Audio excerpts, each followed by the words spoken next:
So as we can see how the blood flows through the body, there are special ways for the three paths that it needs to take to get to specific parts of the body. So if the blood cell starts in the leg, it then moves up the common iliac veins. It then moves into the inferior vena cava, into the heart, which the process in the heart is the right atrium, through the tricuspid valve, the right ventricle, the pulmonary valve, pulmonary arteries, lungs, and pulmonary veins, left atrium, left ventricle, and then it goes into the aorta, descending aorta, common iliac artery, and then finally back into the legs again. And the process keeps repeating every single time the blood needs to go into the legs. The second possible pathway is the blood cell flowing from the head and neck and through the heart. If the blood cell starts in the head and neck, it then moves to the jugular veins, superior vena cava, and then into the heart again to repeat the process that I mentioned before.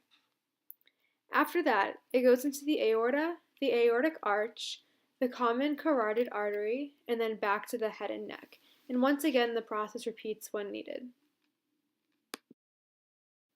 The third pathway that could happen is the blood cell flowing from the liver and then to the heart.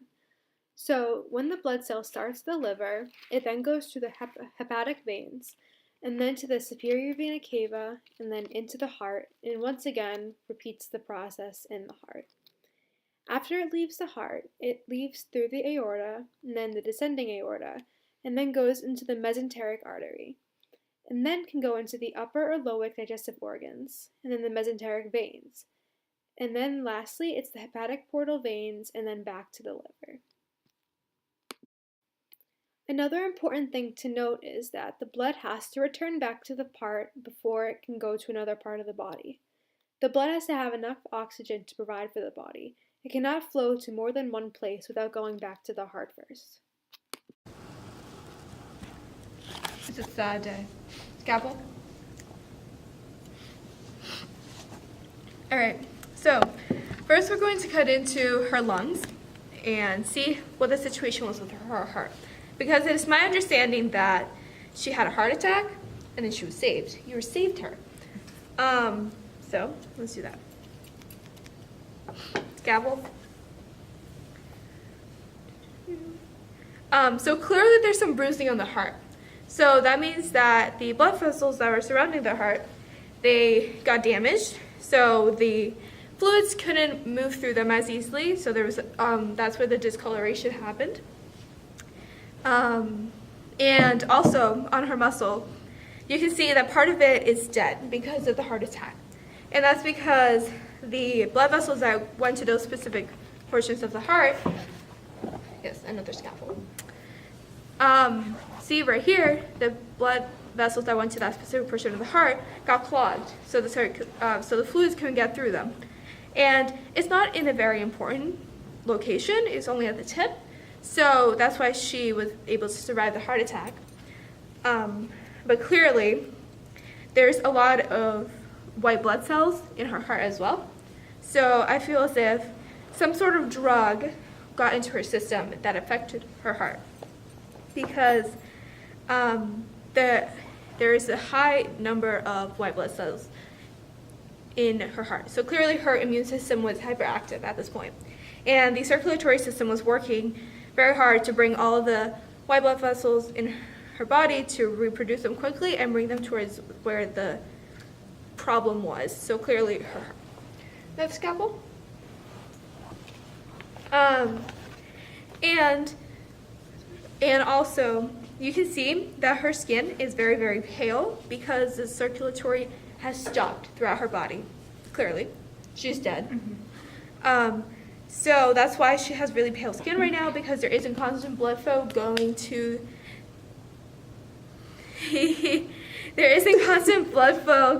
to all of her extremities. And as you can see right here, there's a hand-shaped mark around her neck. Yes, it is very interesting. It's similar to the fist size. It's similar to the fist-sized bruising that was on her heart. So clearly, there's a correlation. So I can concur that this was murder.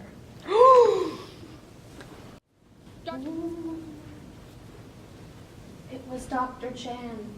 Dr. Chan killed me. Did you hear that? What was that? Oh my god. Dr. Harvey, how did you know Dr. Gifford? She was my resident for about 3 years. Okay. So what do you think about her death? You were the lead surgeon on the case. I was. Her surgery went fine. The bypass was perfect. Her heart pinkened up very well. I always found it kind of weird that she had the bruises on her chest and on her throat. She was never one to have enemies. Do you know of anybody at all that could have had malintentions with her? No, everyone in this hospital, they were just all really good friends, especially her and Dr. Chan. They were super close. Oh, wait.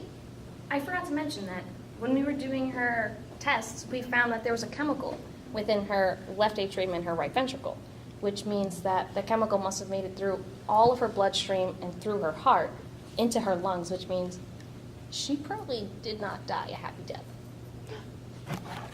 That's peculiar. So, Ghost of Dr. Gifford, what happened from your perspective? I mean, being killed is all really quite a blur. It's hard to remember. I remember that it was Dr. Chan, and I know that she's on her way somewhere right now trying to escape, but she'll be caught. In terms of what I remember Dr. Harvey. She was using an EKG to sense my heartbeat and to see if I was living after I'd been punched. Before I'd been choked, but after I'd been punched. And then she used a defibrillator when she realized that my heart wasn't beating regularly. That didn't work. No, it did work. Did it work? No. It did not work. Hold on, the other ghosts are telling. No, it didn't work. And then I was choked to death. So. Research was conducted after Dr. Gifford's death, and what we were most concerned about in this procedure is that Dr. Gifford will start fibrillation. What normally happens with a heart contraction is that the impulse is sent from the SA node, or the natural pacemaker for the heart. The signal then causes the atria to contract, then moves to the AV node and is delayed before it moves down to the septum.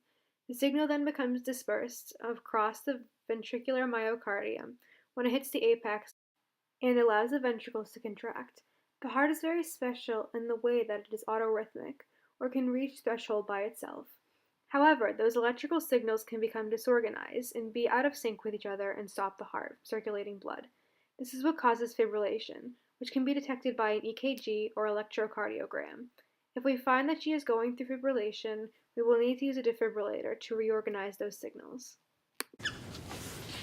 It was Hannah, and I will do everything that I can to find that woman and her creepy dinosaur run. Okay.